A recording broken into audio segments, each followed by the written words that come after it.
तो guys welcome to daily football madness. और आप सबको पता है कि जब भी इंटरनेशनल ब्रेक होती है या फिर अब क्रिसमस की ब्रेक चल रही है तो ट्रांसफर न्यूज आती है और अभी भी काफी ज्यादा ट्रांसफर न्यूज आ रही है बार्सिलोना की। कुछ ऑथेंटिक है, कुछ बोगस है, लेकिन we will discuss everything in detail. आपको पता है कि बारसा का जो इस टाइम पे सबसे बड़ा मसला फाइनेंशियल मसला ही है, और क्या हो सकता है भाई। सबसे बड़ा मसला ये है कि भाई डेनी ओल्मो का क्या बनेगा भाई। क्योंकि आप सबको पता है कि लालिगा ने कंफर्मेशन दी थी कि नाइकी की डील आप कर लें और डेनी ओल्मो रजिस्टर हो जाएंगे। और पाउ विक्टर का भी मसला बना हुआ है, सिर्फ डेनी ओल्मो का नहीं है, पाउ विक्टर का भी मसला बना हुआ है। तो बारसा कैसे रजिस्टर करेगी, और अगर बारसा रजिस्टर नहीं कर पाएगी ये विंटर ट्रांसफर विंडो के अंदर या नेक्स्ट ईयर, तो बहुत बड़ा इशू होने वाला है। Because Barca will not be able to play Pau Victor and Dani Olmo, दोनों जो है वो अच्छे खासे हांसी फ्लिक दोनों प्लेयर्स को यूज कर रहे हैं। तो बहुत बड़ा इशू होने वाला है बार्सिलोना के लिए। तो आप सबको पता है, जैसे मैंने बताया है कि ला लीगा ने कंफर्मेशन दी थी कि नाइकी की डील हो जाएगी तो आप रजिस्टर कर लेंगे, लेकिन अब वो बात से फिर गए हैं एज ऑलवेज। और अब this is not enough for La Liga. अब एज पर रिपोर्ट्स बारसा ने सू भी किया ला लीगा को, और उसका डिसीजन जो है 27 दिसंबर तक आना है। तो 27 दिसंबर तक चीजें क्लियर हो जाएंगी। लेकिन भाई अगर कुछ ऊपर नीचे चीज हो गई तो बहुत मतलब हो सकता है कि बारसा को इमरजेंसी के अंदर प्लेयर सेल भी करने पड़ जाए। बिकॉज भाई बहुत बहुत ज्यादा शर्म वाली बात होगी, बहुत ज्यादा बदनामी वाली बात होगी कि अगर बार्सिलोना डेनी ओल्मो और पॉल विक्टर को रजिस्टर नहीं कर पाता भाई, दैट वुड बी क्रेजी। तो खैर अब ये न्यूज है, ये चल रही है। और बारसा का जो मेजर फोकस है, मैं आपको पहली एक जो मोरल ऑफ द स्टोरी है ना वो पहले ही बता देता हूँ, बाकी हम बाद में डिटेल में बात करते हैं। मोरल ऑफ द स्टोरी ये है कि बारसा विंटर के अंदर सिर्फ फोकस करेगी पॉल विक्टर और डेनी ओल्मो को रजिस्टर करने में। और मैं कोई साइनिंग एक्सपेक्ट नहीं कर रहा हूं, ना मुझे दूर दूर तक दिख रही है बारसा के कोई साइनिंग करेगी विंटर ट्रांसफर विंडो में। तो यही मेजर जो है वो टास्क होगा डेको का और बार्सिलोना का।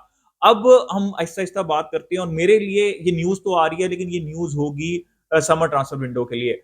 सबसे पहले तो यार न्यूज आ रही है, हम जरा डिफेंस लाइन के अंदर डिस्कशन कर लें। जोनाथन टा, देखिए जितनी भी न्यूज आ रही है ना उसमें जो मुझे सबसे ज्यादा रियलिस्टिक न्यूज लगती है ना विंटर ट्रांसफर विंडो में as a free agent, Barca बहुत से फ्री एजेंट्स को टारगेट कर रही है, उसमें से जोनाथन टा एक है। और जोनाथन टा की पॉसिबिलिटी मुझे क्यों लग रही है, बिकॉज देखिए इनिगो मार्टिनेस ने एक साल बाद मजीद चले जाना है, आपको पता 32-33 के हैं वो ऑलरेडी। उसके अलावा एरी गार्शिया का मुझे रोल नहीं लग रहा है इस बारसा की टीम में, तो Barca will try to move on from Eric Garcia also, और करना भी चाहिए एरी गार्शिया से मूव ऑन। अराहो की सिचुएशन अभी क्लियर नहीं है, लेकिन मुझे लग रहा है अराहो जो है वो स्टे करेंगे बार्सिलोना, ही विल स्टे और he will sign a new contract. और क्रिस्टनसन भी आपको पता है कि पूरा सीजन अभी तक आधा सीजन गुजर चुका है, पिछले सीजन में उनको थोड़ी इंजरीज रही थी। जब खेलते हैं बहुत अच्छा खेलते हैं बार्सिलोना के लिए, लेकिन एक कंसर्न है। तो मैंने एक दफा पहले भी आपको एक लॉजिक बताई थी कि अगर आप मेरे से पूछेंगे प्लेयर बाय प्लेयर, तो Christensen has been brilliant for Barcelona, लेकिन वो गेम्स मिस कर रहे हैं। Jonathan Tah is a very decent player, young player है। तो बारसा फाइनेंशियली एक डिसीजन ले सकता है कि क्रिस्टनसन के ऊपर 30-40 मिलियन कमा लिए जाएं, और सेम वेजेस या उससे कम वेजेस के अंदर जोनाथन टा एज अ फ्री ट्रांसफर ले आए, और वो जो पैसा आए वो कहीं और यूज कर सके बार्सिलोना। तो मुझे जोनाथन टा की बहुत ज्यादा पॉसिबिलिटी लगती है। और मैंने आपको सारी सिचुएशन बता दी है कि बारसा को जरूरत भी पड़ सकती है जोनाथन टा की। अब लेफ्ट बैक के ऊपर एक और फ्री एजेंट है, वो अल्फोंसो डेविस की भी काफी ज्यादा न्यूज चलती रहती है, मुझे नहीं लगता, लेकिन 99.9% चांस है कि अल्फोंसो डेविस या तो बायर्न रुकेंगे या वो रियल मैड्रिड जाएंगे या कहीं और चले जाएंगे। बाकी जो परसेंटेज है वो बारसा की है, क्योंकि उनका सबसे बड़ा रोला ही बायर्न म्यूनिख के साथ ये है कि वो वेजेस ज्यादा मांग रहे हैं। और बारसा यार आपके पास बाल्डे ऑलरेडी है, मुझे नहीं लगता कि Barca will break their bank to get another left back, और ना ऐसा बारसा को करना चाहिए। बिकॉज और पोजीशंस हैं जहां पे बारसा को कुछ ना कुछ करना पड़ेगा। फ्री एजेंट्स में साला की भी बात होती है, उसके ऊपर हम डिस्कशन करते हैं, लेकिन बायर्न के कुछ और प्लेयर्स हैं जो कि free agent as a free agent available होंगे, उसकी न्यूज हमेशा चलती रहती है। उसके अंदर एक किमिक है, एक किमिक के पॉसिबिलिटी हो सकते हैं हांसी फ्लिक के साथ, वो काफी ज्यादा उन्होंने काम किया है। अभी तक उनकी कॉन्ट्रैक्ट की सिचुएशन जो है वो सॉर्ट आउट नहीं हुई, लेकिन ये डिपेंड करता है फ्रैंकी डियोंग का फ्यूचर क्या है। मुझे तो ऐसा लग रहा है कि Frenkie de Jong Barça force out करेगी फ्रैंकी डियोंग को इस समर ट्रांसफर विंडो में। हो सकता है विंटर के अंदर ही न्यूज चलने लग जाए, और ये आप सीजन भी देख रहे हैं जिस डायरेक्शन में जा रहा है, ये बीन इंजरी प्रोन, सारे मसले चल रहे हैं, तो बारसा फोर्स आउट कर सकती है फ्रैंकी डियोंग को। कसाडो बहुत अच्छा कर रहे हैं, बर्नाल ने आना है नेक्स्ट सीजन वापस। अगर स्पेसिफिकली फ्रैंकी डियोंग जाती हैं तो मुझे ऐसा लगता है कि Barca as a free agent जा सकती है जोशुआ किमिक के ऊपर। लेकिन वहां पे भी देखें, वहां पे रिक्वायरमेंट हो सकती है फ्रैंकी जाए, लेकिन वहां पे भी वेजेस का इशू होगा, बिकॉज उनकी जो डिस्कशन चल रही है, जो बहस चल रही है बायर्न के साथ, वो वेजेस के ऊपर ही चल रही है।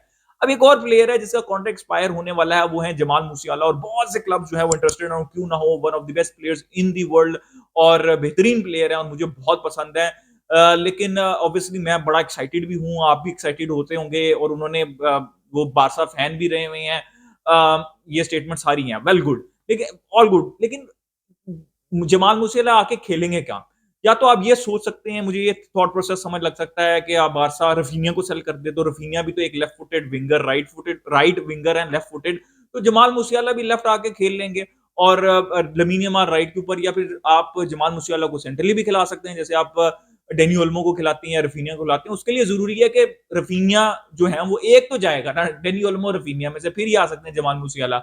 लेकिन भाई I would love to have a player like Jamal Musiala, लेकिन मुझे सबसे बड़ा कंसर्न ये है कि लमीन यमाल है। अब प्लीज ये बात मत कहिएगा जो कि अक्सर बारसा फैन कहते हैं, यार लमीन यमाल सिर्फ 17 साल का है, वो उसको थोड़ा सा रेस्ट भी चाहिए। अब यार रेस्ट के लिए साला को लाके या फिर जमाल मूसियाला को लाके लमीन यमाल को रेस्ट नहीं होता भाई, ये याद रखें। तो उन्होंने आके खेलना है, तो आपने ये सोचना है कि उन्होंने किधर खेलना है, ठीक है। तो ये अक्सर मैं बात सुनता हूँ कि लमीन यमाल को भी रेस्ट मिल जाएगा। भाई रेस्ट के लिए फेरन टोरेस जैसे प्लेयर होते हैं जो कि बेंच पे बैठने के लिए तैयार होते हैं। साला और जमाल मूसियाला जैसे प्लेयर आके जो है वो प्लेयर्स को रेस्ट नहीं कराते, उन्होंने खेलना होता है। तो खैर ये न्यूज चल रही है, बारसा इंटरेस्टेड है, कहीं ना कहीं न्यूज आती है, मुझे बहुत ज्यादा ऑथेंटिक नहीं लगती और बहुत ज्यादा पॉसिबिलिटी भी नहीं लगती। उसके बाद हम चले जाते हैं, थोड़ा सा शिफ्ट होते हैं हम लेफ्ट हैंड साइड के ऊपर। और हमेशा से मैं कहता रहा हूँ, पूरा समर में रोता रहा हूँ, निको विलियम्स, और निको विलियम्स की न्यूज दोबारा आ रही है। मैंने आपको बोला था कि निको विलियम्स का किस्सा कहानी खत्म नहीं हुआ, बिकॉज मुझे ऐसा लगता है, और जितनी भी मेरा जो एनालिसिस है वो ये है सारी सिचुएशन को देख के, जो पिछले समर में हुई थी, कि निको विलियम्स ने बारसा को रिजेक्ट नहीं किया था। Barca were not able to give an offer जिसके साथ अश्योरेंस हो।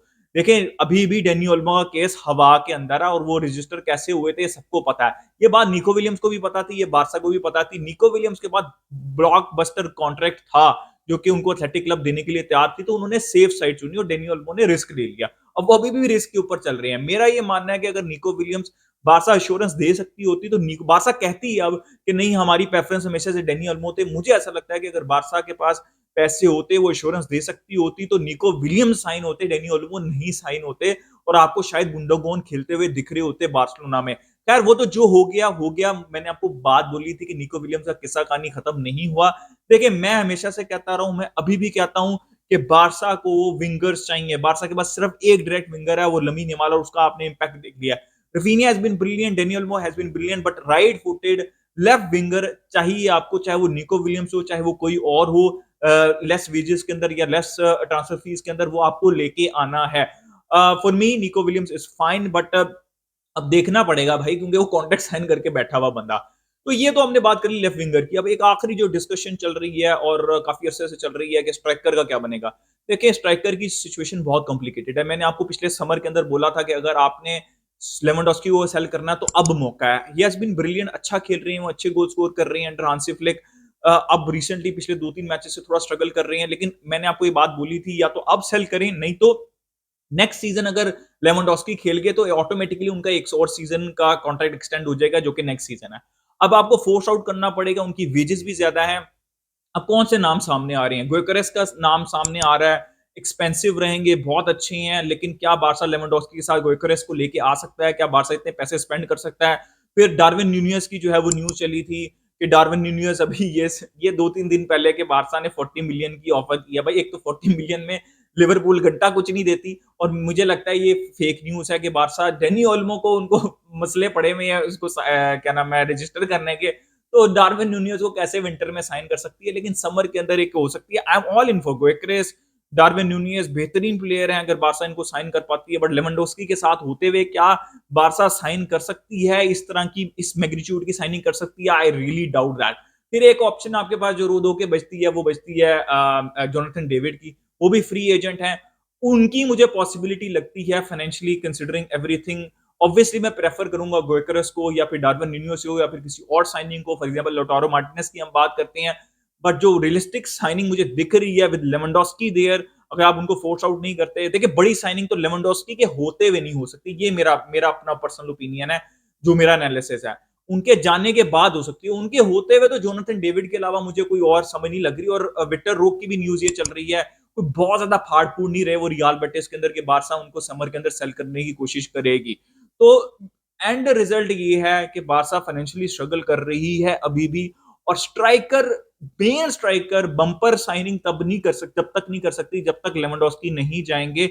एक तो वो पोजीशन ऑक्युपाई की हुई है उन्होंने, और उनकी वेज कैप भी बहुत ज्यादा बढ़ा हुआ है उनकी वजह से।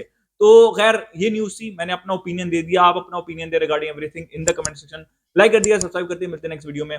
कल बारसा।